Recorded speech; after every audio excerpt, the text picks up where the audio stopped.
Never let anybody see you sweat. So I was born in New York City, and I lived there until I was 8 years old. I realized that I was a much better talker than I was a listener. I don't know what to say, I just don't like what you're saying. Sorry, Your Honor. I ended up going to law school at Georgetown, and I was a prosecutor for Janet Reno. I loved it because it was so raw. Were you cheating on her? Yeah, sure.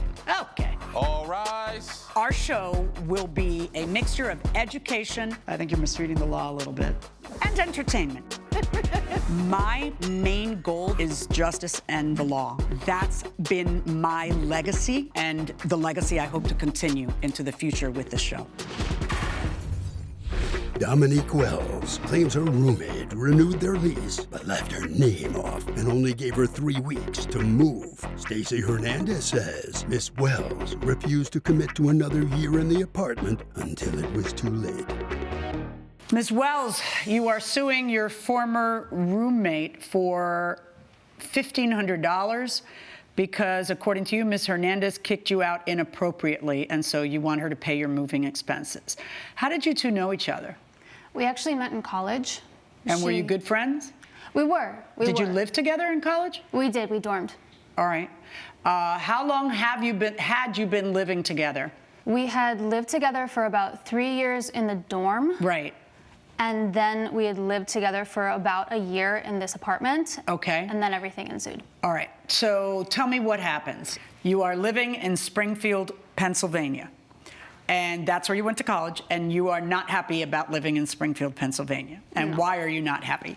Because I feel like it's too small for me. Okay. Like, I'm trying to branch out and be more and have a better career. And personally, What business are you in? I'm in marketing. I went to school for marketing. All right. And where do you want to be? I want to be in New York specifically. I could be elsewhere, but I've always kind of dreamed of being in New York. Have you ever lived in New York? No. Have you ever visited New York? Once, but Okay. it was with family. It was short. Okay. So you started applying to jobs in New York. The theory being, though, you were always going to complete your commitment to Miss Hernandez and stay here for the 1 year where your name was on the lease, right? Yeah. Okay. So the idea was that you would move after that. So you apply for a job, and how does it go? Basically, I applied to a lot of jobs, and I thought I was getting pretty far in one, and it didn't work out. They chose somebody else. Okay. How many, were there numerous rounds to that interview? There were 4. And you made it to what level? 4. Ugh. Yeah. All right, but now you have a lease, and your lease ends supposedly on what day? April 30th, it was supposed to end. Okay, and your landlord tells you that you have to decide whether you're renewing your lease by what day? March 31st. Okay, so what happens? So while I'm going on these interviews, the 4 interviews for this company, I think I'm going to get it. And so he tells us that we have to let him know what we're doing, if we're staying, if we're leaving, but I don't know yet because I haven't gotten the job technically yet. And so I asked the defendant, Stacey, if she could hold off making a decision and hold off signing the lease agreement until I know, because I'm supposed to have my 4th interview before the 31st, before we're supposed to say. So I'm supposed to have my interview on March 29th. Okay. Wow, that's not a lot of notice for her, though, either, but okay. Right. So what was she going to do if you got the job? Not your problem? Okay. So what happens? So they ended up rescheduling my interview. So it didn't happen on the 29th. It happened on April 4th. So what did you discuss, if anything, with Ms. Hernandez once you found out about the rescheduling of the interview? I told her about the rescheduling, and I asked her if she could talk to the landlord and see if he could. Why don't you talk to the landlord? They seem to be all you problems. Like, I'm wondering why you're putting that in her hands. She's always been super helpful to me. Okay. And so you ask her to talk to the landlord. What specifically do you ask her to do? I ask her if she can get him to wait a little while before we make a decision. Okay. Was your landlord willing to wait? Because oftentimes they'll let you, if you explain it to them, they'll say, yeah, I'll give you another month, and then you can sign a lease next month. You're month to month for this month. But oftentimes they'll charge you because they know you're desperate. So did you ever have any discussions with the landlord about possibly doing that? Yes, we did, or I did, and he said that it would be a $300 increase to do that. Oh. Did you ever have that discussion with her? No. Did you know that no matter what, you didn't want to move and you wanted to stay there? Yes. What happens if she got the job? I would find another roommate. Okay, so you weren't worried about that? No. So what happens? You think that she's going to get her answers by the 31st. What happens? She doesn't get her answers, so I decide to go ahead and sign the lease. Did you tell her, look, I'm just going to sign the lease in my name. If you stay, you know, we'll add you on? Like, what were the discussions you had with her specifically? I didn't tell her that I was going to sign the lease without her. I figured I could always add her onto the lease later on if she did not get the job. I needed to cover myself. Coming up on Justice for the People. I told her if she doesn't want to be here so bad, then she can be out by the end of the month. That's pretty severe. Was she shocked or no? Yeah. And that's when you tell her, I signed the lease? Yeah, I told her I took care of it. And later, I had to call an ambulance for myself. I have a herniated disc now. And so I want to sue him for the hospital bill, the ambulance, and also the week of work I was out. if you'll be in the Los Angeles area and want to bring your case to court, call 1-888-552-6878. You're watching Emmy-nominated Justice for the People with Judge Milian. We're back with the case of Dominique Wells, who was fighting with Stacey Hernandez over moving expenses. What are you saying to her, though? She seems to be under this impression that you are basically just keeping the landlord at bay for her, and that you're saying, yeah, I'll ask him for more time. But if what you're doing instead is, look, I'm going to sign, and I'll sign in my own name. If you leave, you leave, and if you don't, we'll figure it out. Like, are you telling her any of your plans, or are you just going ahead? You signed the lease without telling her that you were going to sign the lease. Well, I told her I would handle it, and I did. So I didn't That's the tell her way I you would sign chose the to lease. handle it. You Yes. signed the lease, and then you figured that if she stayed, you would add her on. Well, as it turns out, on April 4th, you find out that you didn't get the job, right? So she does stay. So what happens? After she doesn't get the job, she had been complaining about being stuck with me, feeling like she hates the city, feeling like Did she doesn't actually use like the word living stuck here. with you? Yes. Okay, so was she mad about you or being stuck in Springfield, Pennsylvania? Yeah, she was upset about being in Springfield, Pennsylvania. She wanted to be somewhere else. What else did she say or do that day? She said that she didn't know that what she was going to do next, and she said that She's still felt saying really, that. yeah, she felt really stuck just in her life and in her relationships. Okay. I told her if she doesn't want to be here so bad, then she can be out by the end of the month. That's pretty severe. Was she shocked or no? Yeah. And that's when you tell her, I signed the lease? Yeah, I told her I took care of it and that I signed the lease. So I had already handled the issue. So now you're the only one who can decide who gets to live there because the lease is in your name. Exactly. Which is not something you told her you were going to do. You just said, I'll handle it, and you handled it. Yes. All right. So now you tell her she can't live there, and what does she say? She says that she should be able to live there because we had gotten the apartment together in the first place, but I didn't believe that was the case because she was stating explicitly that she didn't want to be there. And she didn't sign the lease. No. Did you talk to the landlord? I eventually talked to the landlord, but it was... Landlord's not going to get involved. The landlord's No. like, I got a lease. I got a lease from her. Who'd you move in?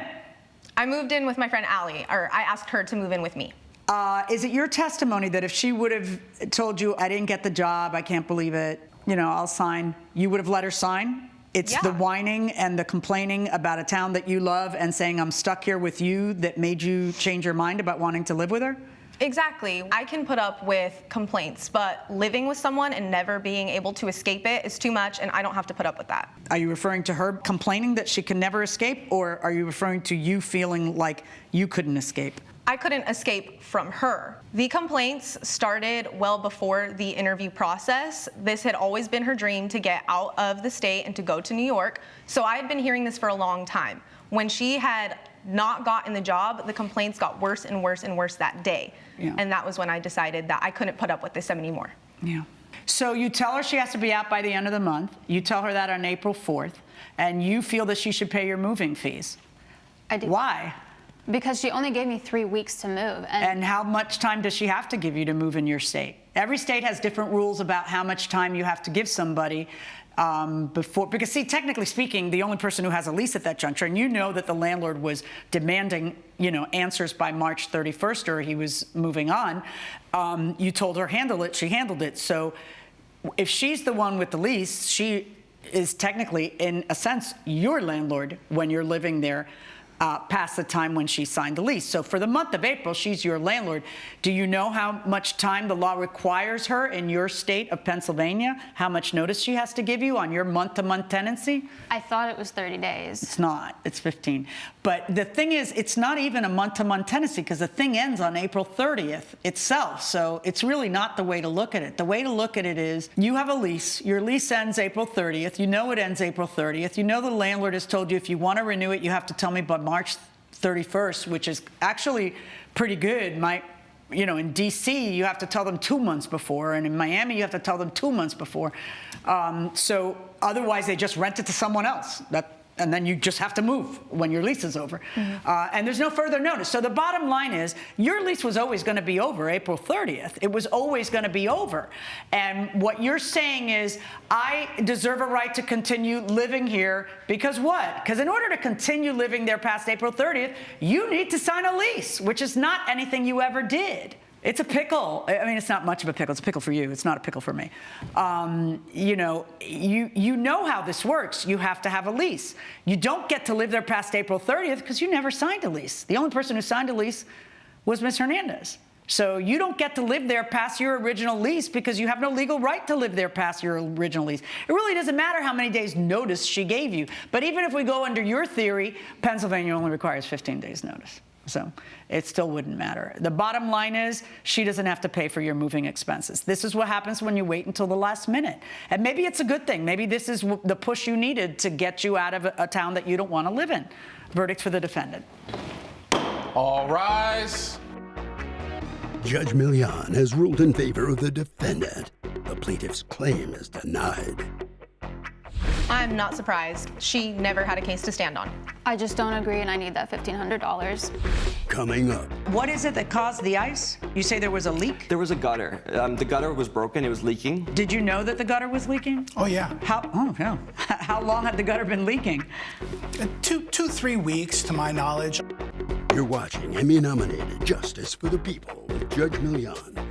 David Miller claims he suffered a painful fall on icy steps and missed work after his landlord failed to fix a leaky gutter. Jim Gates says he tried to hire a repair person, but no one could come because of the weather. Mr. Miller, you were suing your landlord, Mr. Gates, for $3,400 because you were injured as a result of his negligence, correct? Correct. All right. You two live together? No, I rent out the back house of his property. Okay. And does he live there? Yes. Okay. And what happened? It was winter, and there was ice forming on the stairs leading up to the house. And I put a buck can... To just your part or his part too? Just my entrance. Okay. There was a leak in the gutter, and it kept dripping down. I knew it was going to form ice. I knew it would be a hazard, so I put a coffee can there to collect the water. I went to work. I got home late. It was dark, and the coffee can was gone. I would try to walk up the steps. I slipped, had to call an ambulance for myself, and I have a herniated disc now. And so I want to sue him for the money for the hospital bill, the ambulance, and also the week of work I was out. Did what is it that caused the ice? You say there was a leak? There was a gutter. The gutter was broken. It was leaking. Did you know that the gutter was leaking? Oh, yeah. How long had the gutter been leaking? 3 weeks, to my knowledge. I was trying to get some crews to come out to work on fixing the gutters. It was just snowstorm after snowstorm, and they wouldn't come and fix the gutters. And I told them, hey, like, there's this leak over here. Be careful.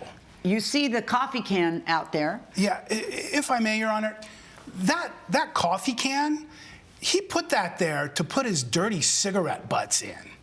Was it under where the leak was? He's saying that's where he put it, but I know that he was putting that coffee can out there before there was a leak. Coming up. Mr. Gates, you have a little bit of a cavalier attitude about what your duties are as a landlord. You're like, you know, exactly what can you show me you did in 2 weeks of knowing that this condition existed? You're watching Emmy-nominated Justice for the People with Judge Milian. We're back with the case of David Miller, who brought Jim Gates to court for negligence.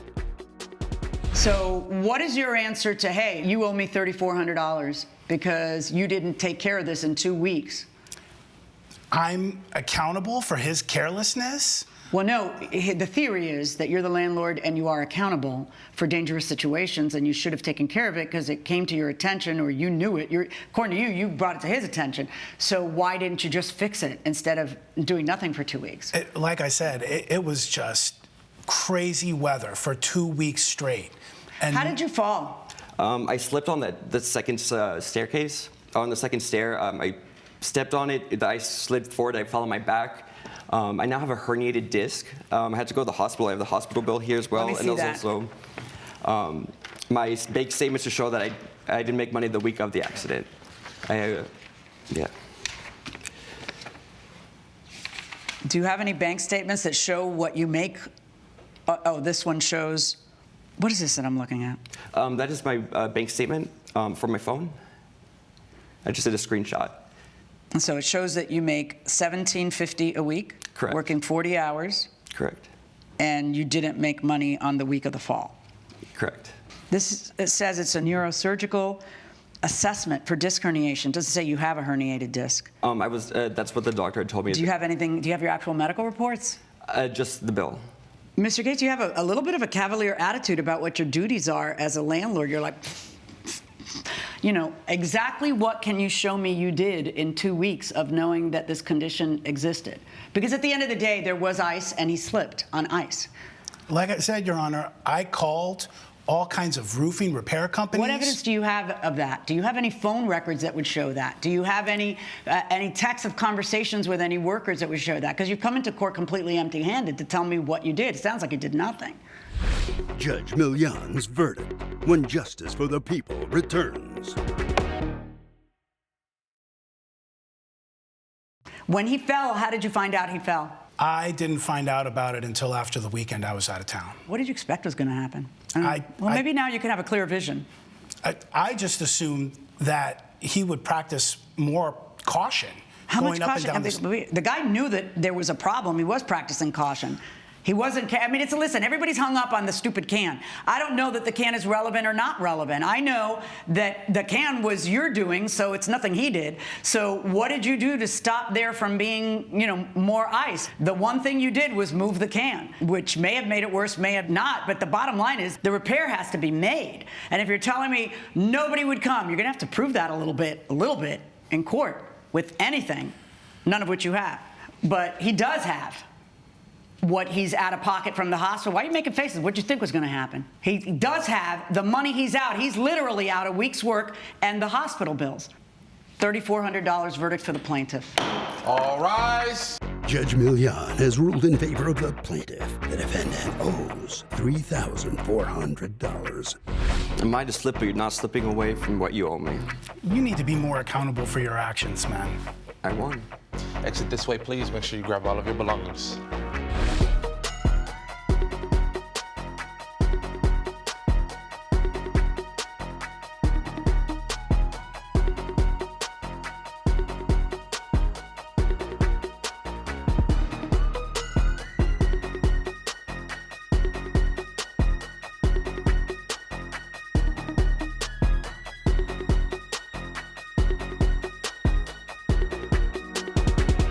This has been a production of Allen Media Group.